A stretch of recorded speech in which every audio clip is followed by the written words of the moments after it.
Everyone, welcome to join to learn.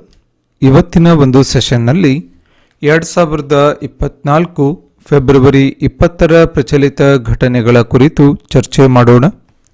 ಕ್ಲಾಸನ್ನು start ಮಾಡೋಕ್ಕಿಂತ ಮುಂಚೆ ಒಂದು ಸ್ಮಾಲ್ ಹಾಗೂ ಇಂಪಾರ್ಟೆಂಟ್ ಇನ್ಫಾರ್ಮೇಷನ್.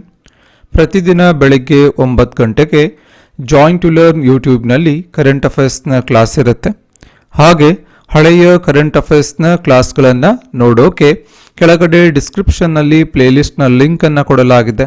ಆ ಲಿಂಕ್ ಮೂಲಕ ಹಳೆಯ ಕ್ಲಾಸ್ಗಳನ್ನು ಸಹ ತಾವು ನೋಡ್ಬೋದು. ಮತ್ತು 2024 ಹಾಗೂ 2023ರ ಪ್ರಚಲಿತ ಘಟನೆಗಳ ನೋಟ್ಸ್ ಮತ್ತು ಟೆಸ್ಟ್ ಜಾಯಿನ್ ಟು ಲರ್ನ್ ಆ್ಯಪ್ನಲ್ಲಿ ಅವೈಲೇಬಲ್ ಇರುತ್ತೆ ಅಂತ ಹೇಳ್ತಾ ಇವತ್ತಿನ ಒಂದು ಸೆಷನ್ನನ್ನು ಸ್ಟಾರ್ಟ್ ಮಾಡೋಣ. ಪ್ರಥಮ ಪ್ರಶ್ನೆ, ಇತ್ತೀಚಿನ ಸಮೀಕ್ಷೆಯ ಪ್ರಕಾರ ಭಾರತದ ಜನಪ್ರಿಯ ಮುಖ್ಯಮಂತ್ರಿ ಎಂಬ ಹೆಗ್ಗಳಿಕೆಗೆ ಯಾರು ಪಾತ್ರರಾಗಿದ್ದಾರೆ ಅಂತ ಪ್ರಶ್ನೆ. ಆಯ್ಕೆಗಳು ಸಿದ್ದರಾಮಯ್ಯ, ನವೀನ್ ಪಟ್ನಾಯಕ್, ಯೋಗಿ ಆದಿತ್ಯನಾಥ್, ಹೇಮಂತ್ ಬಿಸ್ವಾಸ್ ಶರ್ಮಾ. ಸರಿಯಾದ ಉತ್ತರ ಆಯ್ಕೆ 2 ಆಗುತ್ತೆ. ಇತ್ತೀಚೆಗೆ ಒಂದು ಸಮೀಕ್ಷೆ ಆಗುತ್ತೆ. ಈ ಸಮೀಕ್ಷೆಯ ಪ್ರಕಾರ ಭಾರತದ ಎಲ್ಲ ರಾಜ್ಯಗಳ ಮುಖ್ಯಮಂತ್ರಿಗಳಲ್ಲಿ ಜನಪ್ರಿಯ ಮುಖ್ಯಮಂತ್ರಿ ಅನ್ನುವಂತಹ ಸ್ಥಾನಗಳಲ್ಲಿ 1ನೇ ಸ್ಥಾನವನ್ನು ಒಡಿಶಾದ ಮುಖ್ಯಮಂತ್ರಿಯಾದಂತಹ ನವೀನ್ ಪಟ್ನಾಯಕ್ ಅವರು ಪಡ್ಕೋತಾರೆ. ಜನಪ್ರಿಯ ಮುಖ್ಯಮಂತ್ರಿಗಳ ಸಾಲಿನಲ್ಲಿ ಒಂದು ಏನು ಪಾಪ್ಯುಲಾರಿಟಿ ಇದೆ, ಆ ಪಾಪ್ಯುಲಾರಿಟಿಯ ಪ್ಲೇಸಸ್ನಲ್ಲಿ ಒಡಿಶಾದ ಮುಖ್ಯಮಂತ್ರಿ ನವೀನ್ ಪಟ್ನಾಯಕ್ ಅವರು 1ನೇ ಸ್ಥಾನವನ್ನು ಪಡ್ಕೊಂಡಿದ್ದಾರೆ. ಹಾಗೆ 2ನೇ ಸ್ಥಾನವನ್ನು ಯೋಗಿ ಆದಿತ್ಯನಾಥ್ ಉತ್ತರ ಪ್ರದೇಶದ ಮುಖ್ಯಮಂತ್ರಿ, ಇವರು 2ನೇ ಸ್ಥಾನವನ್ನು ಪಡ್ಕೋತಾರೆ. ಹಾಗೆ 3ನೇ ಸ್ಥಾನವನ್ನು ಅಸ್ಸಾಂನ ಮುಖ್ಯಮಂತ್ರಿಯಾದಂತಹ ಹೇಮಂತ್ ಬಿಸ್ವಾಸ್ ಶರ್ಮಾ ಅವರು ಪಡ್ಕೋತಾರೆ. ಇವು ಟಾಪ್ 3 ಪ್ಲೇಸಸ್ನಲ್ಲಿರುವಂತಹ ಮುಖ್ಯಮಂತ್ರಿಗಳು ಆಗ್ತಾರೆ. ಹಾಗೆ ಇತ್ತೀಚೆಗೆ ಉತ್ತರ ಪ್ರದೇಶ ಕೂಡ ತುಂಬ ಸುದ್ದಿಯಲ್ಲಿದೆ. ಕಾರಣ ಏನು ಅಂದರೆ ಅಯೋಧ್ಯೆಯ ರಾಮ ಮಂದಿರ. ಅಯೋಧ್ಯೆಯ ರಾಮ ಮಂದಿರ ಇರೋದು ಉತ್ತರ ಪ್ರದೇಶದಲ್ಲಿ ಇದೆ. ಈ ರಾಮ ಮಂದಿರ ಏನಿದೆ ಇದು ನಾಗರ ಶೈಲಿಯ ಆರ್ಕಿಟೆಕ್ಚರನ್ನು, ವಾಸ್ತುಶಿಲ್ಪವನ್ನು ಹೊಂದಿರುತ್ತೆ. ಈ ರಾಮ ಮಂದಿರದ ಬಾಲರಾಮನ ವಿಗ್ರಹವನ್ನು ನಮ್ಮ ಮೈಸೂರಿನ ಶಿಲ್ಪಿಯಾದಂತಹ ಅರುಣ್ ಯೋಗಿರಾಜ್ ಅವರು ಕೆತ್ತನೆಯನ್ನು ಮಾಡಿರ್ತಾರೆ. ಮತ್ತು ಈ ಬಾಲರಾಮನ ವಿಗ್ರಹದ ಕೆತ್ತನೆ ಮಾಡಿದಂತಹ ಒಂದು ಕಲ್ಲೇನಿದೆ ಅದು ಕಪ್ಪು ಕಲ್ಲು ಅಥವಾ ಕೃಷ್ಣ ಶಿಲೆ ಅಂತ ಹೇಳಿ ಕರೀತಾರೆ. ಕಪ್ಪು ಶಿಲೆ ಅಥವಾ ಕೃಷ್ಣ ಶಿಲೆ ಅಂತ ಅದನ್ನು ಕರೀತಾರೆ. ಈ ಬಾಲರಾಮನ ವಿಗ್ರಹದ ಮೇಲೆ ವಿಷ್ಣುವಿನ ದಶಾವತಾರವನ್ನು ಕೂಡ ಕೆತ್ತನೆ ಮಾಡಲಾಗಿರುತ್ತೆ. ಇಷ್ಟು ಪಾಯಿಂಟ್ಸ್ಗಳನ್ನು ತಾವು ನೆನಪಿನಲ್ಲಿ ಇಟ್ಕೋಬೇಕು. ಮುಂದಿನ ಪ್ರಶ್ನೆ, PM ಕುಸುಮ್ ಯೋಜನೆ ಇತ್ತೀಚೆಗೆ ಸುದ್ದಿಯಲ್ಲಿದ್ದು ಯಾವ ಕ್ಷೇತ್ರಕ್ಕೆ ಸಂಬಂಧಿಸಿದೆ ಅಂತ ಪ್ರಶ್ನೆ. ಆಯ್ಕೆಗಳು ಕೃಷಿ, ಮಹಿಳಾ ಸಬಲೀಕರಣ, ವಿಜ್ಞಾನ, ಗ್ರಾಮೀಣ ಅಭಿವೃದ್ಧಿ. ಸರಿಯಾದ ಉತ್ತರ ಆಯ್ಕೆ 1 ಆಗುತ್ತೆ. ಈ PM ಕುಸುಮ್ ಯೋಜನೆ ಏನಿದೆ ಇದು ಕೃಷಿ ಕ್ಷೇತ್ರಕ್ಕೆ ಸಂಬಂಧಪಡುತ್ತೆ. ಕೃಷಿ ಕ್ಷೇತ್ರ ಎದುರಿಸ್ತಾ ಇರುವಂತಹ ಪ್ರಮುಖ ಸಮಸ್ಯೆ ಏನು ಅಂದರೆ ಒಂದು ನೀರಾವರಿ, 2ನೇದಾಗಿ ವಿದ್ಯುತ್ ಸಮಸ್ಯೆ. ಎಸ್ಪೆಷಲಿ ಈ ಒಂದು ಹಳೆಯ ಕರ್ನಾಟಕ ಭಾಗದಲ್ಲಾಗಿರ್ಬೋದು ಅಥವಾ ಮೋರ್ ದೆನ್ 50-60% ಅಗ್ರಿಕಲ್ಚರ್ ಏನಿದೆ ಅದು ವಿದ್ಯುತ್ನ ಸಮಸ್ಯೆನ ಕೂಡ ಎದುರಿಸ್ತಾ ಇದೆ. ವಿದ್ಯುತ್ ಏನು ಮಾಡುತ್ತೆ, ಎಸ್ಪೆಷಲಿ ನೈಟ್ ಟೈಮ್ನಲ್ಲಿ ಒಂದು ರಾತ್ರಿ ವೇಳೆಯಲ್ಲಿ ಕೃಷಿ ಕ್ಷೇತ್ರಕ್ಕೆ ವಿದ್ಯುತ್ತನ್ನು ಪೂರೈಕೆ ಮಾಡಲಾಗುತ್ತೆ.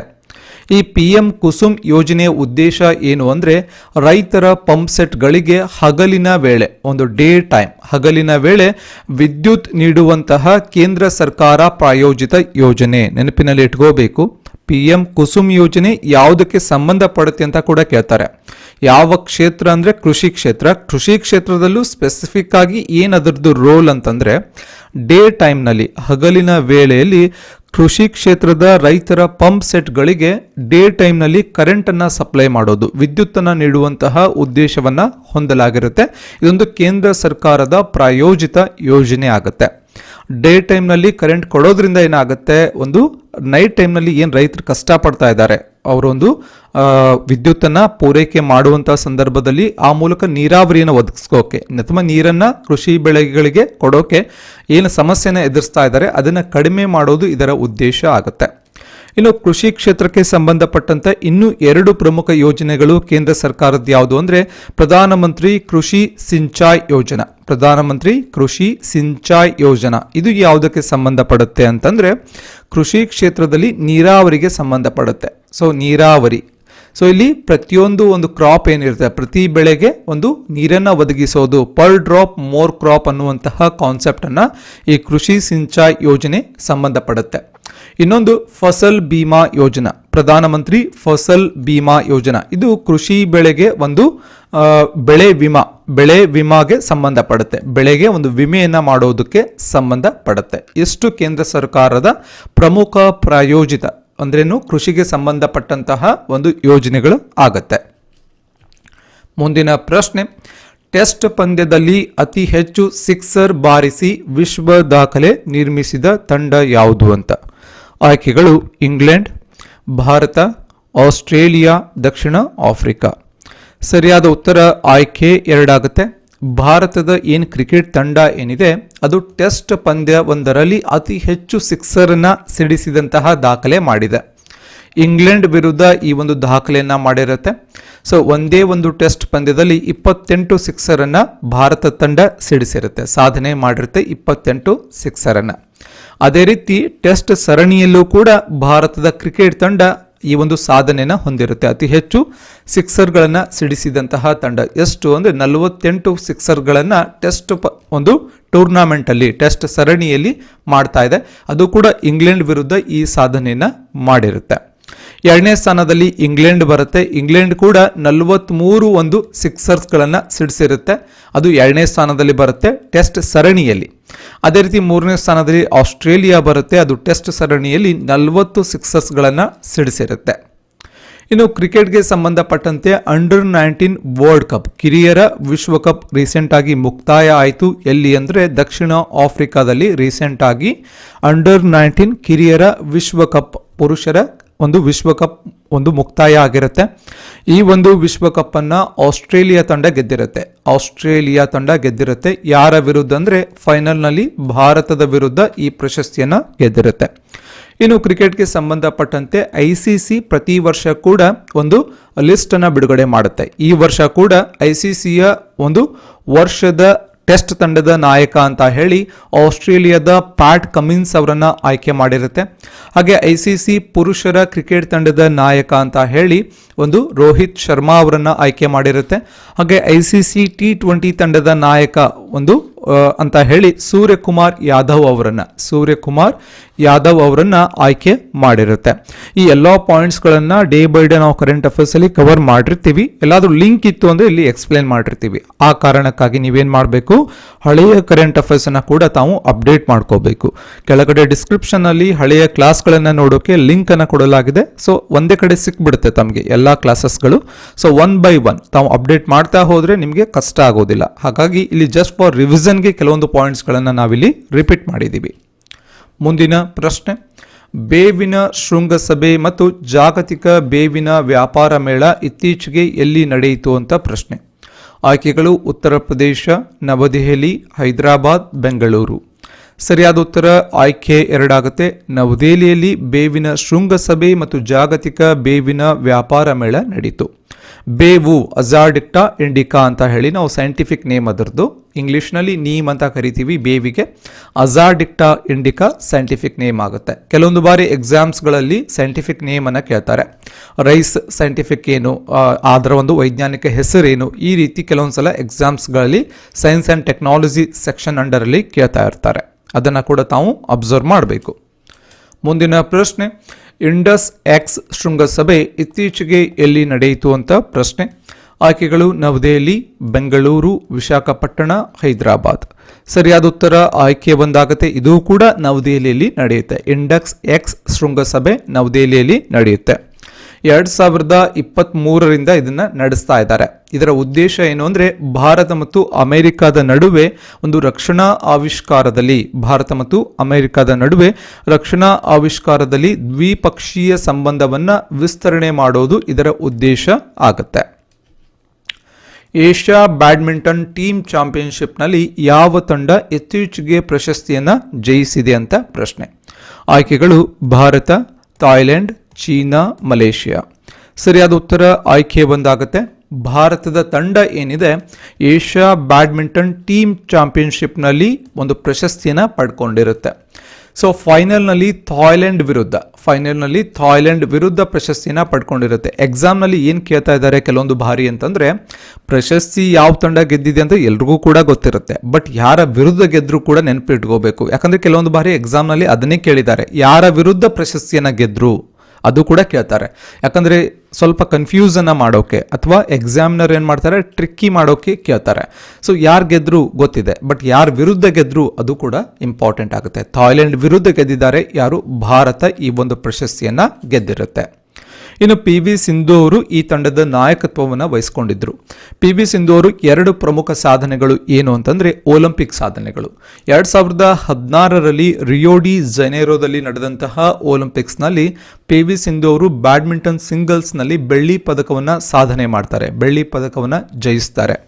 ಅದೇ ರೀತಿ 2020 ಒಂದು ಟೋಕಿಯೋ ಒಲಿಂಪಿಕ್ಸ್ನಲ್ಲಿ ಕಂಚಿನ ಪದಕವನ್ನು, ಒಂದು ಬ್ರಾನ್ಸ್ ಮೆಡಲನ್ನು ಕೂಡ ಅವರು ಪಡ್ಕೋತಾರೆ. ಟೋಟಲ್ ಆಗಿ ಪಿ ವಿ ಸಿಂಧು ಅವರು 2 ಒಲಿಂಪಿಕ್ ಮೆಡಲ್ಸ್ಗಳನ್ನು ಗೆದ್ದಂತಹ ಆಟಗಾರ್ತಿ ಆಗ್ತಾರೆ.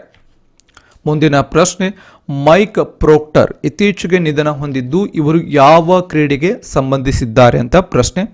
ಆಯ್ಕೆಗಳು ಫುಟ್ಬಾಲ್, ಕ್ರಿಕೆಟ್, ಬೇಸ್ಬಾಲ್, ಟೆನ್ನಿಸ್. ಸರಿಯಾದ ಉತ್ತರ ಆಯ್ಕೆ 2 ಆಗುತ್ತೆ. ಇವರು ದಕ್ಷಿಣ ಆಫ್ರಿಕಾದ ಒಬ್ಬ ಆಲ್ರೌಂಡರ್ ಆಗ್ತಾರೆ. ಯಾರು? Mic Procter. ಇವರು ಇತ್ತೀಚೆಗೆ ನಿಧನವನ್ನು ಹೊಂದ್ತಾರೆ, ಕ್ರಿಕೆಟ್ ಕ್ರೀಡೆಗೆ ಸಂಬಂಧ ಪಡ್ತಾರೆ. ಇವತ್ತಿನ ಒಂದು ವಾಕ್ಯದ ಪ್ರಚಲಿತ ಘಟನೆಗಳು.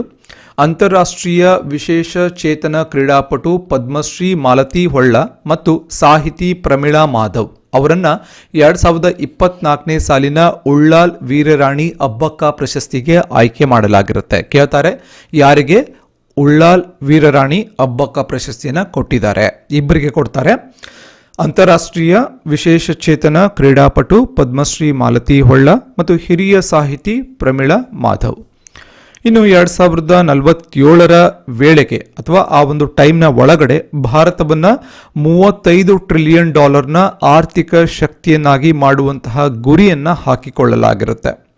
ಮೂರನೇದಾಗಿ, ಸಾರಂಗ್ ಹೆಲಿಕಾಪ್ಟರ್ ತಂಡ ಸಿಂಗಾಪುರದ ಏರ್ ಶೋನಲ್ಲಿ ಭಾಗವಹಿಸ್ತಾ ಇದೆ. ಸಿಂಗಾಪುರ್ನಲ್ಲಿ ಏರ್ ಶೋ ನಡೀತಾ ಇದೆ, ಭಾರತದಿಂದ ಸಾರಂಗ್ ಹೆಲಿಕಾಪ್ಟರ್ ತಂಡ ಭಾಗವಹಿಸ್ತಾ ಇದೆ. ಕೇಳ್ತಾರೆ ಪ್ರಶ್ನೆ, ರೀಸೆಂಟ್ ಆಗಿ ಸಾರಂಗ್ ಎನ್ನುವುದು ಸುದ್ದಿಯಲ್ಲಿದ್ದು ಅದು ಏನು ಅಂತ ಕೇಳ್ತಾರೆ. ಅದೊಂದು ಹೆಲಿಕಾಪ್ಟರ್ನ ತಂಡ ಆಗುತ್ತೆ, ಅದು ಸಿಂಗಾಪುರ್ನಲ್ಲಿ ನಡೀತಾ ಇರುವಂತಹ ಏರ್ ಶೋನಲ್ಲಿ ಭಾಗವಹಿಸ್ತಾ ಇದೆ. ಸೊ ಇಷ್ಟು ಇವತ್ತಿನ ಕ್ಲಾಸ್ನ ಡಿಸ್ಕಷನ್ ಆಗಿರುತ್ತೆ.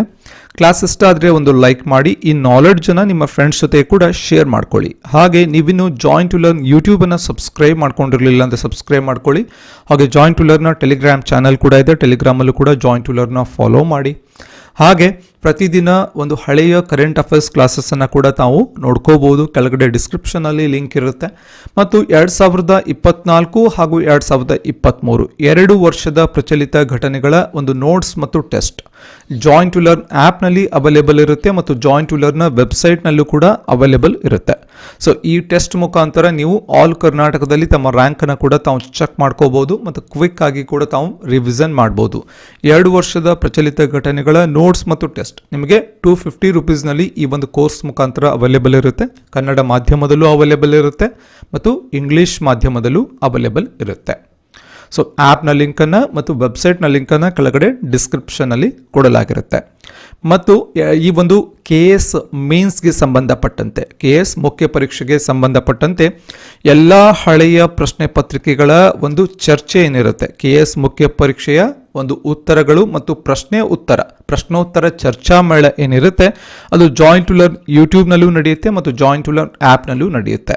ಸೊ ಜಾಯಿನ್ ಟು ಲರ್ನ್ ಯೂಟ್ಯೂಬ್ನಲ್ಲೂ ಕೂಡ ಜಾಯಿನ್ ಬಟನ್ನಲ್ಲಿ ಜಾಯಿನ್ ಆಗುವಂತಹ ವಿದ್ಯಾರ್ಥಿಗಳಿಗೆ ಅವೈಲೇಬಲ್ ಇರುತ್ತೆ. ಕೆಳಗಡೆ ಜಾಯಿನ್ ಬಟನ್ ಅಂತ ಕೊಡಲಾಗಿರುತ್ತೆ.